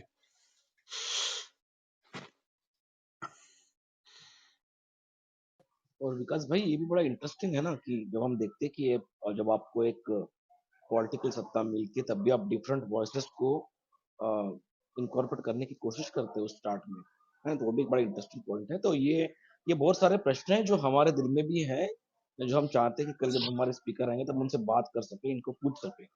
और ये रूम का आइडिया भी इसलिए है, मैं सबको रिसेट करने के चक्कर रिसेट करने कर ही लूंगा इस रूम को, कि ये रूम का आइडिया इसलिए कि so that we can collect the questions from the people around. जी ये क्वेश्चंस हम हमारे पास नोट करते हैं, और जब कल हम हमारे गेस्ट स्पीकर जब आएंगे, जब उनका एक इंट्रोडक्टरी स्पीच हो जाएगा, तब उसके बाद में हम एक क्वेश्चन इनकॉर्पोरेट करते हैं कि ये हमारे क्वेश्चंस हैं, ये एक हमारे दिल डिफिकल्ट से आए क्वेश्चन हैं। ये एक डिफिकल्ट क्वेश्चन ये जी भी आता है कि केरला की ये गवर्नमेंट थी, I am not too sure of the fact right now, पर उसको कहीं ना कहीं वहां शायद प्रेसिडेंट रूल लगाया था उन्होंने, कुछ वो किया था just because of their land या एजुकेशन पॉलिसी के बाद। That was also not very good on their part, Congress part और Nehru's part at that time. मेरे को एग्जैक्ट निकालना पड़ेगा क्या था, but that can be of बिल्कुल समथिंग। विकास भाई आप उससे निकाल लीजिए उस क्वेश्चन को, क्या फैक्चुअल क्या फैक्ट्स है, और उसको बिल्कुल बैक चैनल कीजिए। कल हम इन क्वेश्चंस को रखेंगे क्योंकि हम यही चाहते हैं कि जो स्पीकर्स आते हैं उनको हम पूरे तरह से क्वेश्चंस पूछे, जो भी है वो, and let them answer it, let them critically answer it in front of all the audience. तो वही तो एक मजा है उस चीज का भी कि, और अगर आप अभी तक फ्रेम नहीं कर पाए तो प्लीज आपके पास कल तक का वक्त है, बिल्कुल फ्रेम कीजिए। मुझे और मुझे मुझे एक या चीज मनीष भाई को लगती है मुझे एक चीज लगती है, आई अंडरस्टैंड कि आप इस टॉपिक को क्यों डिस्कस करना चाहते हैं, नॉट टू यू नो। एक इससे पहले एक क्वेश्चन और इस्टेब्लिश होना चाहिए जिसके बारे में शायद मुझे भी जानकारी नहीं है, लेकिन मेरे हमेशा मन में क्वेश्चन रहता है कि 1947 में जब भारत आजाद हुआ, what was the demography, what was the economic condition, what was the status of each and every state of, उस समय क्या परिस्थिति थी, वो चीज, खाने का कितना था, पीने का कितना था, सोने का कितना था, क्या कैसा था, उसकी थोड़ी सी मुझे लगता है एक ब्रेक डाउन करके एक पिक्चर आनी चाहिए ताकि लोगों की एक समझ बन सके। क्योंकि भारत का पहला प्रधानमंत्री और उसके बाद उसने जो किया वो एक अलग इमेज बनाती है। जैसे मैं ये क्वेश्चन क्यों कह रहा हूँ, जैसे आज पंजाब है, पंजाब 3 लाख करोड़ के कर्जे के अंदर में, so we are starting from there in terms of Aam Aadmi Party politics party. Delhi was not that much debt ridden, there was debt, there were issues, but it was still in profit। तो वहां से कैसे स्टार्ट किया, ये दोनों अपने आप में एक डिफरेंट, वो पार्टी सेम है, थॉट आइडियोलॉजी सेम है, लेकिन तरीके अलग हो जाएंगे दोनों में। एक जैसे दिल्ली जी में बिल्कुल आप 25% एजुकेशन का बजट डालते हो, लेकिन वहीं पंजाब में आपको उसको 12.5% करना पड़ता है क्योंकि आप डेट में हो। एग्जैक्टली तो ये चीज मुझे नहीं जो विकास लगता भाई, है ना कि वो जो पहला बजट जी है विकास, उससे पहले का क्या था, वो एक कहीं ना कहीं डिस्टिंक्शन अगर आ जाए ना, and I am sure not many people would be knowing around it, and this is something जहां से हम नॉट इमोशनली बट मुझे लगता है कि on the basis of data we would be able to say कि नहीं यार ये पॉलिसी सही थी या नहीं थी। अब मान लो वहां पे मैं ये बोल दूं कि प्राइमरी एजुकेशन नहीं है, लेकिन मान लो पैसे ही उस समय 100 करोड़ थे, तो अब दो ऑप्शन थे, या तो प्राइमरी खोल लो या इंजीनियरिंग खोल लो। So it was a strategic decision. तो was it a strategic choice between the two, और इट वाज अनदेखी की गई? ये आंसर निकालने के लिए हमें वो चीज समझनी पड़ेगी। बिल्कुल धन्यवाद। बिल्कुल विकास भाई, और हम चाहते कि क्योंकि अगर आपने पहला जो सेशन था हमारा कर्टन रोजर का वो अगर सुना होगा तो वहां पर आपको कुछ अ, एक मोदी साहब आए थे गुजरात से, जो हमारे बड़े लर्नड इंसान है, उन्होंने इकोनॉमिक के बारे में बताया था कुछ चीजें। उस वक्त क्या हालत थी कि पार्टीशन के बाद, जैसे मनीष भाई ने भी थोड़ी देर पहले कहा था कि जूट की सारी इंडस्ट्रीज पाकिस्तान में चली गई, तो ऐसे बहुत सारी चीजें हुई थी उस वक्त। और उसके हिसाब से नेहरू ने उस वक्त क्या किया और नेहरू ने क्या डिसीजन लिए, क्या उनका आइडिया था, उसके ऊपर ही हम चर्चा करने वाले हैं। तो बिल्कुल प्रश्न आप बिल्कुल कल आइए, कल अपने प्रश्न रखिए, हम बिल्कुल पूछेंगे, क्योंकि हम सब लोग जानना चाहते हैं उन चीजों के बारे में। तो बहुत सारी ऐसी बातें हैं कि बहुत सारे ऐसे क्वेश्चन है जिनके पास, जिनके हमारे पास भी आंसर्स है थोड़ा बहुत, but let it be asked to the people who think that they are the expert into the studies। तो वो तो है ही बिल्कुल, और वही है कि हिस्ट्री को हमें आज के परिप्रेक्ष्य में नहीं देखना पड़ता, आज के इसमें नहीं देखना पड़ता कि दिल्ली में कितना बजट है या पंजाब में कितना है या महाराष्ट्र में कितना है। हमें उस वक्त देखना पड़ता है कि जब एक देश आज़ाद होता है, वहाँ पे अलग अलग स्टेट्स होते हैं, उनकी अलग अलग रियासतें होती है, उनको मिला जुला कर उसके बाद में उसको एक डायरेक्शन की तरफ लेके जाना पड़ता है। तो नेहरू वहाँ पर कहाँ अच्छे साबित हुए, कहाँ पे वो थोड़े से कम गिरे। बस यही बातें हमें करनी है, और यही बातें सुनकर हमें शायद थोड़ा सा एक वी कैन कॉम्प्रहेंड कि हम आगे क्या बढ़ सकते हैं। दैट इज जी, the whole idea all about. मेरे को सिर्फ इस आइडिया में इसमें एक ये प्रॉब्लम लगती है कि जिसको जो पता है पता है, ये सेशन उनके लिए जिसको नहीं पता है, और उसको समझाने का जो ये नेहरू के थ्रू ये जो तरीका है ना, नेहरू की एक जहां इमेज अच्छी है वो अच्छी है, जहां गलत है वो गलत है। इस इमेज से मुझे लगता है वो डिस्कशन नेहरू फोकस्ड की जगह वो सेक्टर फोकस जब आएगा ना, और उसमें नेहरू उसके मतलब कि सारथी की तरह आएंगे, वहां से ये डिस्कशन थोड़ा सा मुझे लगता है कि it will be able to cut across the minds where there is already plethora of fake news around. Just मेरा सजेशन है कि अगर सीइंग राइट नाउ जो डिस्कोर्स चलता है नेहरू को लेके, जो इमेज बनी हुई है और जैसे वो है, तो वहां अगर इसको कट थ्रू करना होगा तो मैं इसको कैसे कोशिश करूंगा? मैं नेहरू से पहले उस एरिया को डिस्कस करूंगा, अच्छा तुम क्या करते इस पे, तब मैं कहता कि अच्छा नेहरू ने ये किया, आप बताओ। जी जी बिल्कुल विकास भाई, और मैं चाहता हूँ कि कल आप उस सेशन में जरूर आए, और थोड़ा सा हमारे सेशंस में हम थोड़ा लिमिटेड ऑडियंस, लिमिटेड लोगों को स्पीकर पर रखते हैं। पर आप तो बहरहाल ऊपर आएंगे ही आएंगे, कोई दिक्कत नहीं है। पर आपके क्वेश्चंस आप फ्रेम कर लीजिए, तो so that we can save the time of the speaker as well, and the जी question will be well articulated so that it जी can sir. be directly posted to the speakers, and everybody can get interest with what are the questions you have, क्योंकि आपके पास जो questions हैं वो शायद हम में से सभी लोगों के पास वो questions हैं, और वो अगर आंसर किए जाते हैं स्पीकर से, हम उन्हें काउंटर भी करेंगे उन चीज पर, and hopefully we can get the more information about our past, and hopefully we can learn something out of our past, and we will try to avoid the mistakes which we are going to do in the future। जी शुक्रिया। नहीं, कल तो election है यार, कमाल कर रहे हो कल तो इतने देश के सबसे इंटरेस्टिंग इलेक्शन चल रहे हैं। नहीं, इंडिया में तो इलेक्शंस होते रहते हैं विकास भाई, इंडिया में इलेक्शंस होते रहेंगे, लोग वोट डालते रहेंगे, पर हमें अपनी समझ में तो मजबूत करनी है उसके साथ साथ में, क्योंकि हमें भी तो जी वोट जी डालनी है आगे। जी जी जी। तो that is the whole exercise.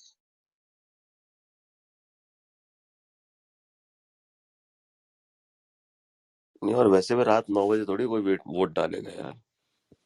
अच्छा हाँ, आपके यहाँ तो वो हो जाएगा, बिल्कुल सही कह रहे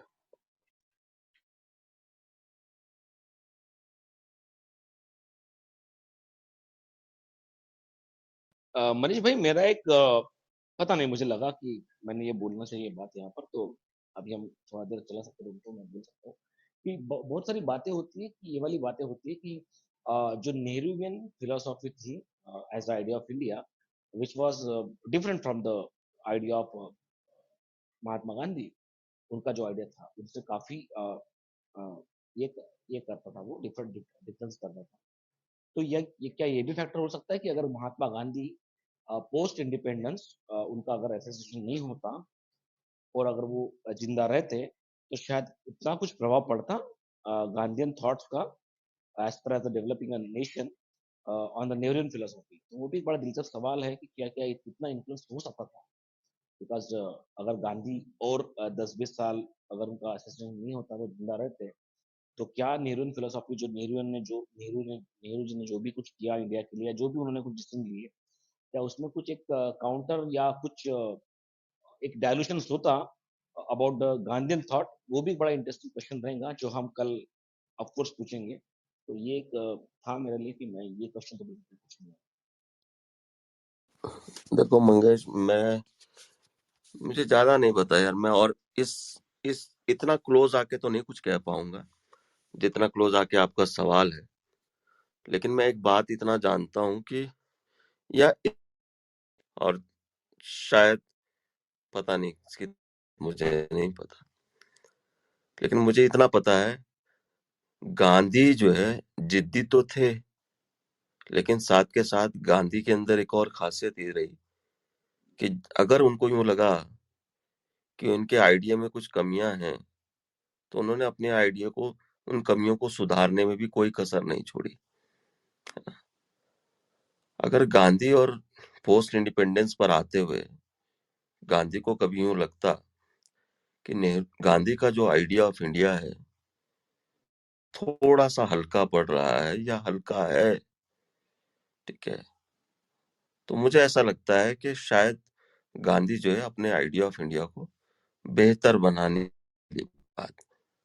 दूसरी बात, गांधी और नेहरू के जो आइडिया है, जो मेरी समझ में जितना आता है, आ, कि गांधी जो जो विलेज ओनिंग की बात कहते हैं और नेहरू जहां पर थोड़े से अलग हटकर हो जाते हैं, अगर ये दोनों पैरेलल भी होते तो एक दूसरे के पूरक दिखलाई देते, दोनों एक दूसरे को सपोर्ट कर रहे होते, ऐसा मुझे लगता है। मैं गलत हो सकता हूँ, क्योंकि मेरे को न तो गांधीयन फिलोसफी ऑफ इंडिया के बारे में ज्यादा समझ में आया है अभी तक।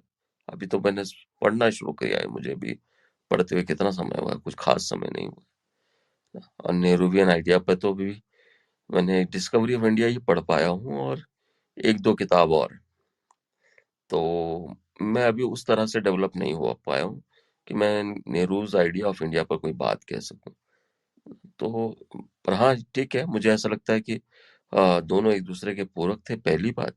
दूसरी बात, अगर पोस्ट इंडिपेंडेंस गांधी असैसिनेशन नहीं हुआ होता तो शायद गांधी का जो आइडिया ऑफ इंडिया था उसमें जो है अमेंडमेंट होता ना, वो थोड़ा सा गांधी अपने आप को रिफ्रेश कर रहे होते या रिफ्रेम कर रहे होते, ऐसा मुझे लगता है।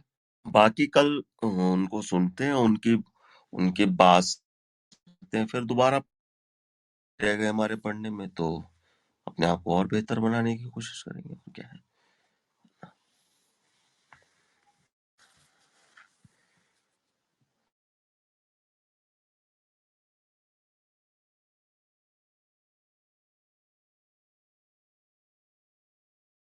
बाकी किसी को कोई जोड़ना हो तो प्लीज ऊपर आए, वरना फिर हम रूम बंद करें आज के।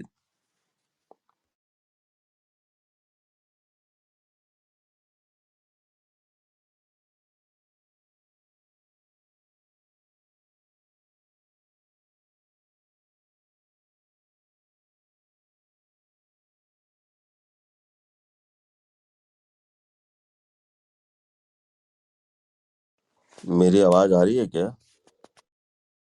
जी, आपकी आवाज आ रही है। आवाज आ रही है। तो भाई कि ऊपर आना चाहे दीपक जी, आशुतोष जी, सीजे साहब, आप सभी को इनवाइट भेज रहा हूँ। आपको कोई सवाल रखना हो, साझा करना, रविशंकर, करण, कोई सवाल हो प्लीज जोड़िए, और वरना फिर हम आज के रूम को बंद करेंगे। जी रविशंकर, स्वागत है आपका। जी डू हैव नमस्ते। Any question? नमस्ते सर। जी नमस्ते। मेरा एक प्रश्न है, पोस्ट इंडिपेंडेंस जहाँ तक मेरी जानकारी है, up to 1955-56 Indian armed forces या टोटली इंडियन डिफेंस फोर्सेस के हेड्स ब्रिटिश ही थे, जहाँ तक मेरी जानकारी है। तो जैसे आपने आपने आपने से किसी ने कहा कि they did not want India military का नेहरू और Gandhi did not want Indian military. So इस बात को ये पुष्टि करते हैं क्या कि टिल 1950 से about 78 years Britishers were the head of our defence forces. ये भी एक बात है, इस बात के ऊपर चर्चा होनी चाहिए मेरे ख्याल से, और इसका उत्तर मुझे चाहिए। जी बहुत बहुत शुक्रिया रविशंकर जी, एंड आपका सवाल मैं अपने स्पीकर्स तक लेकर जाऊंगा। तो कल हमारे स्पीकर आ रहे हैं, तो जहां मौका मिलेगा वहां इस सवाल को जरूर रखा जाएगा। और कोई सवाल हो तो जरूर आप साझा कीजिए। वॉस्टेक कौन स्पीकर आ रहे हैं वेलकम सर? है। विकास कल कौन आ रहे हैं? पुरुषोत्तम अग्रवाल आ रहे हैं। आई क्या बात है, हाँ तो भाई। बंदे ही बड़े जबरदस्त हैं। हम्म, वो प्रोफेसर जेएनयू के वही ना, जी जेएनयू जी दिल्ली जी यूनिवर्सिटी वही। जो। जी जी जी वाह भाई वाह भाई, आपको यहाँ पे टॉपिक में लिखना चाहिए मार्केटिंग के लिए भी। विकास मैं मार्केटिंग से नहीं जुड़ा यार। मैं केवल क्वालिटी पे काम कर सकता हूँ, मार्केटिंग पे नहीं। एनीवेज वॉस्टेक और जुनैद को सुनते हैं। वॉस्टेक जी, मैं जुनैद। नहीं एक लाइन एक लाइन कह दूं सर, आपका सब्जेक्ट मार्केटिंग नहीं होगा, लेकिन जिसने मार्केटिंग को दरकिनार किया तो प्रॉब्लम आई है। नहीं, इस बात को हम ज़रा सीरियस भी लेना चाहिए, क्योंकि जो आ रहे हैं बात करने, उनके जो नॉलेज होती है उससे प्रभावित होकर या उनसे कुछ बात पूछ के, उनका प्रश्न पूछ के, उससे अपनी जो नॉलेज को बढ़ाना चाहते हैं उनको एक आइडिया आएगा।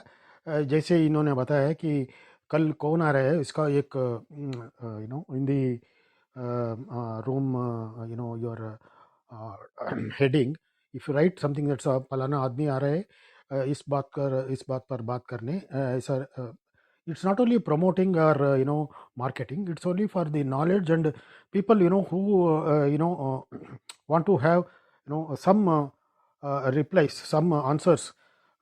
So if they know who is the person coming, then that would be really it would be helpful for people to come and put their questions across, and then get if not satisfying answer, at least a reasonably good answer they can get it. That's what I think he was also thinking. नहीं, आपकी बात सही है रविशंकर जी, लेकिन ये नाम केवल इसलिए नहीं लिखा गया क्योंकि हम जो है पिछले कोई एक हफ्ते से यही बात कह रहे हैं, और विकास को भी शायद ये मालूम था, शायद आज याद ना रहा हो, ऐसा नहीं है। और हमने जब रूम स्टार्ट करते हैं तो डेली ये बात कर रहे होते हैं। तो बाद बाकी थोड़ी देर बाद कल का रूम शेड्यूल हम कर ही देंगे, तो वो तो आपको दिख ही जाएगा। तो ठीक है, मैं आपने जो बात कही इसका बिल्कुल ध्यान रखूंगा, आइंदा से ऐसा ना होने पाए, ऐसी कोशिश करूंगा सर। तो फिलहाल के लिए तो आज तो आप हमको माफी कर दीजिए, अब तो जो हो गया सो हो गया। बहरहाल जुनैद को सुनते हैं। जुनैद आपकी तरफ आते हैं, आपका क्या सवाल है दोस्त? मेरा एक सवाल, एक इंटरेस्टिंग चीज़ है जो अक्सर बुला दिया जाता है कि नेहरू के टाइम में इंडिया का पहला कैंप लग गया था। आजकल कंसंट्रेशन कैंप्स की बात बहुत हो रही थी नाज़ी जर्मनी में या अभी आसाम में माइग्रेंट्स के कैंप्स बना दी गई थी। तो नेहरू के टाइम में इंडिया ने पहला कैंप बनाया था 1962 में, ऐसे लोगों का जो चाइनीज शक्ल के थे, नॉर्थ ईस्ट से उनको हटा के ड्यूअली राजस्थान डाला गया था। बहुत कम लोग इसका जिक्र करते हो, इसको जैसे हिस्ट्री से बिल्कुल गायब कर दिया गया हो। एक डेमोक्रेटिक नेहरू उस टाइम एक नाजी लीडर जैसा क्यों बिहेव कर रहा था 1962 वॉर के दौरान। एक बहुत अच्छी किताब आई है द ड्यूअली वालाज, ऐसे लोगों ने लिखी अपनी फैमिली में जहाँ उनका जन्म होता है कि उनको कैंप में कैसे रखा जाता है, फिर जंग होने के बाद उनके साथ क्या किया जाता है, उस पूरे पीरियड के दौरान एक कंसंट्रेशन कैंप की तरह ऐसे लोगों को कैसे रखा नेहरू रिजीम ने। और मेरा दूसरा सवाल उसके साथ वही है कि अगर नेहरू डेमोक्रेटिक इतने थे तो जब कश्मीर की बात आई तो डेमोक्रेसी पे उसने कहा we can not effort democracy in Kashmir. Was it a hypocrisy or was it something more than that? Okay. Junaid, आपका दूसरा सवाल तो मुझे याद है यार। आप पहला वाला सवाल के रेफरेंस में किताब का नाम बता रहे थे। जी आप प्लीज दोनों चीजें मुझे बैक चैनल कर देंगे क्या? जी मैं कर सवाल भी और किताब का नाम जी भी। मैं किताब बैक चैनल करता हूँ और यहाँ भी लिख देता हूँ अगर किसी को भी किताब पढ़नी हो। हाँ हाँ, आप बिल्कुल प्लीज साझा कीजिए। ये सवाल पूछा जाना चाहिए, हम जरूर पूछेंगे।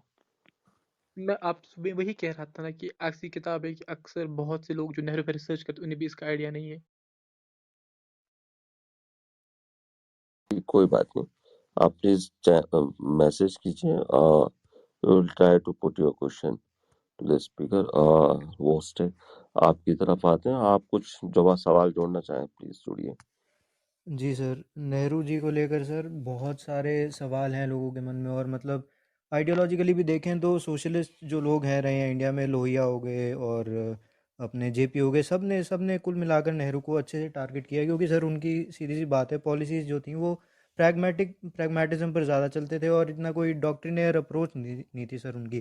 तो एक तो ये वो ऑल आउट सोशलिस्ट पॉलिसी की तरफ क्यों नहीं गए, जबकि उनका नाता, और जैसे कि उन्होंने अपनी किताबों में भी लिखा है कि वो उससे कितना प्रभावित थे उस चीज़ से, यूएसएसआर घूम के आए, ये सब चीज़ें हैं, फिर वो क्यों नहीं उतना मतलब ताल ठोक के ये डिसीजंस ले पाए। दूसरी सर बात आती है उनकी, यही जो भी ये जुनैद जी आके बता के गए हैं, कश्मीर के इश्यूज हो गए, वहाँ पे लैंड रिफॉर्म्स आए, शेख अब्दुल्ला को अंदर डाल दिया।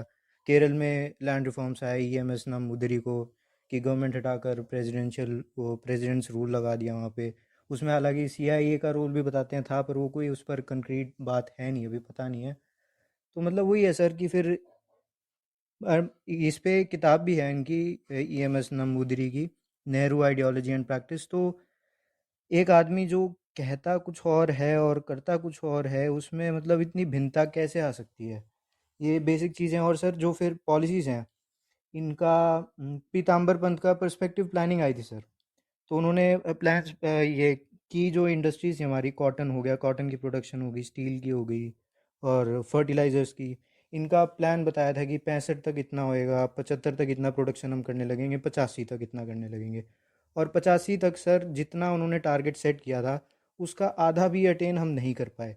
तो ये क्या नेहरू की इकोनॉमिक पॉलिसीज़ का फेलियर था, या क्या वो कारण रहे, ये सर कुछ सवाल हैं। और फिर सर एक और बात करते हैं हम कि नेहरू जो इंडिया का फ्यूडल स्ट्रक्चर था उसके अगेंस्ट थे। अब सर फ्यूडल स्ट्रक्चर जो था वो रिप्लेस किया गया और एक नई तरीके का नियो बुर्जुआ ब्यूरोक्रेटिक क्लास क्रिएट करी गई, जिसमें वहीं उन राजा महाराजा को वापस एम्बेसडर लगाया गया। तो ये सब सर चीज़ें हैं, थोड़ी मैं ढंग से अपने सवाल वो नहीं कर पा रहा हूँ अभी फ्रेम, शायद बस इतना ही कहना था आपको, शायद हो सके समझ आ गया हो। आपका सवाल समझ में आ गया भाई। और हम कोशिश करेंगे कि आपके सवाल को सलीके से फ्रेम कर सकें और उसको फिर टाइमली पुट भी कर सकें, है ना। सवाल ठीक है। मेरे ख्याल से कल ही एक बात करें। जी। एक ऐड करना था, वॉज टेक, if I am pronouncing correctly. Vastik ji, अगर आप ये आपका जो क्वेश्चंस है जो आपने अभी कहा है, हम तो रिप्लेस में से उसको निकालेंगे ही, पर अगर आप इसको अच्छी तरह से फ्रेम कर पाए and if you can back channel me, Sachin और मनीष भाई, it will be really nice so that we can put this questions with reference to the speaker. तो अगर आप थोड़ा सा I will request you to just try to articulate well and just text any one of the moderators here, so that tomorrow we can really put this question in front of the speakers. जी, thank you. जी sir, मैं कर दूंगा आपको। Can I give one more question? Yeah, please go ahead. Since they did not want a big military and they are not उनको उतना खर्चा करने का मन नहीं था मिलिट्री के ऊपर, तो शायद इसी कारण से हमारे मिलिट्री पर्सनल को, आई मीन सोल्जर्स को सुविधाओं में बहुत ही कमी थी। We have heard so many talks about they are not giving the proper gears for the military personnel, like even a good quality shoes were not given, and then so on. Facilities were not given, and they were not given the due respect, and they had to wait for the government's approval for every small things. So they did not have any freedom at all, and then they had to wait, because कैसे हालात में वो military वाले वो उधर काम करते हैं और हमारे रक्षा करते हैं, उनको ड्यू रेस्पेक्ट नहीं मिला, ऐसा बहुत हमने सुना है। इसका भी एक जिक्र होना चाहिए। जी रविशंकर जी, मैं बिल्कुल आपको आपने बहुत सही बात की, पर Ravishankar ji, I don't know whether you are comfortable with Hindi और English, but I'm telling you honestly this, because you that's why when we ask these questions, when we are sitting in our drawing halls, comfortably, where the nation is established 70 years back, we think about the era when the nation is just independent, the people has to take care of everything, and ये recorded है कि जहां पर 1962 war के बाद में नेहरू ने एक लेटर लिखा था हर एक चीफ मिनिस्टर को कि what are the problems they have. तो ये कभी कभी बड़ा ना इंटरेस्टिंग हो जाता है ना, कि हम आज के पर्सपेक्टिव में जब हिस्ट्री देखते हैं तो बड़ा डिफरेंट दिखता है ना, कि हम आज देखते हैं कि भाई हमारे सैनिकों को क्यों नहीं चीजें मिल रही, क्या नहीं चीजें मिल रही, but if you try to go to that particular era, then we can see what are the limitations, because the nation was almost on the verge of building itself. And that time, yes, we do have a problem. And as far as my knowledge is concerned, my reading is concerned, Nehru at that time wrote a letter to the chief ministers all, and he accepted it. Okay, these are some of the the problems which we have while having that war in 1962 with China. So, Ravi Shankar ji, thank you for that. But again, I will tell you that you kindly rephrase the questions. We will try to put it forward in front of the speakers. But yeah, these questions are there. But again, we have to see the perspective. We can't see the history from sitting in our drawing hall with the ACs on and everything, and we ask the questions. We have to really situate ourselves in that era, in that positions, where how was the country, how was the economy, how was the things at a particular time, and how these people have taken a decision based on their abilities. We can always argue whether it was good or bad. That's not the problem. But the only thing is that Ravi Shankarji, that we have to situate ourselves in that situations, which One we are second, not sir. doing. Sir, ये एक minute. See, it is no. I'm not talking about circumstantial problems. I'm talking about ideological problems.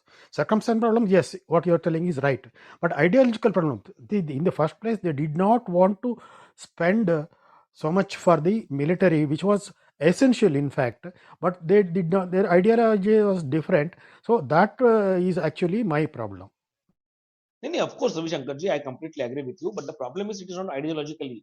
When you have 100 rupees in your pocket, uh, what you think about first? You will try to feed your family first, rather than confronting with the neighbors. So it as simple as that. If I'm in my early building phase, I try to avoid the confrontation rather than feeding my own people. तो यहाँ पर अगर आप बोलते हैं कि military को, मैं यहाँ किसी को डिफेंड नहीं कर रहा हूँ, मैं एकदम अपना एग्जांपल ले रहा हूँ कि अगर मेरे पास पैसे कम है, so my first priority should be to feed my family members rather than confronting with the neighbors.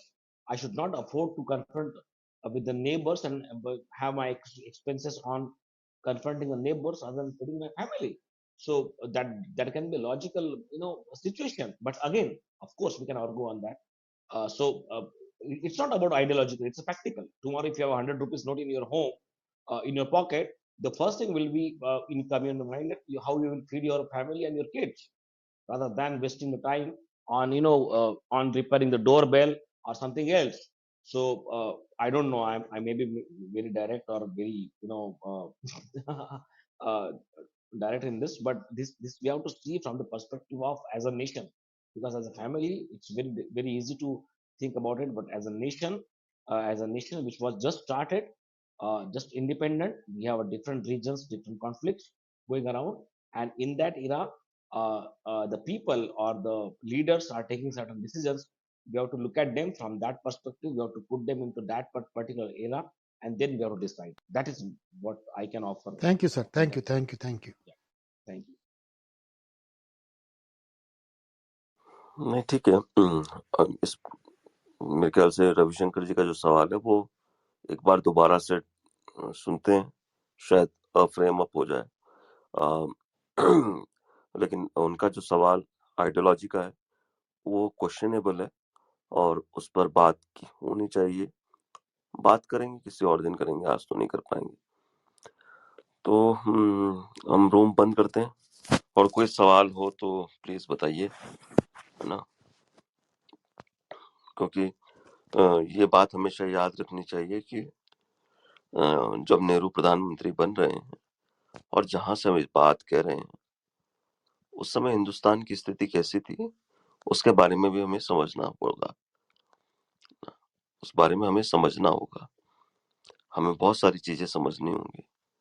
हम, जैसा मंगेश ने कहा, कि हम आज के चश्मे से उस समय की चीजों को इवेल्युएट नहीं कर सकते, वरना वो दिन दूर नहीं जिस दिन हम यूं कहें कि भाई नेहरू ने तो कुछ नहीं किया, है ना, क्योंकि सन 45 में ही जो है एटम बम बन चुका था। नेहरू चाहता तो एटम बम ले सकता था, एटम बम का प्रयोग कर सकते थे। यह तमाम बातें, है ना, ये हम भी जानते हैं कि LMGs आ चुकी थी, है ना, मशीन गन्स आ चुकी थी, लेकिन हम लोग 303 पर चल रहे थे। तो ये भी फैक्ट है। हमारे पास टैंक्स कम थे, ये भी फैक्ट है। हम तमाम बातें कर सकते हैं, तो लेकिन उन बातों को दूसरे तरीके से किया जाना चाहिए। उस पर फिर ये भी है कि हमने क्या करा है, क्या हमने खाली एक सवाल कौंधा और हमने उस पर कितना टाइम खर्च किया है, उस सवाल को सवाल बनाने में कितना मेहनत करी है, क्या हमने कुछ पढ़ा है? अगर नहीं पढ़ा है तो सवाल बेमानी है। अगर आपने कुछ पढ़ा है तब वो सवाल निकल कर आ रहा है, तब वो सवाल है, वरना वो सवाल नहीं है। क्योंकि आपने एफर्ट ही नहीं करा तो आप समझ भी नहीं पाएंगे, है ना, उसका जवाब जिस तरीके से आएगा। तो बहरहाल मैं अपनी बातों को खत्म करता हूँ, और आज का जो मुद्दा था, हम नेहरूवियन आइडिया ऑफ इंडिया पर सवाल इकट्ठा कर रहे थे। कुछ एक सवाल आए, तो इन सवालों के साथ कल प्रोफेसर पुरुषोत्तम अग्रवाल को सुनते हैं। जुड़िए आप लोग, रात 9 बजे पुरुषोत्तम अग्रवाल के साथ हम सेशन में होंगे। आप सभी का कल स्वागत रहेगा। शुक्रिया, शुभ रात्रि, गुड नाइट। थैंक यू, शुभ रात्रि।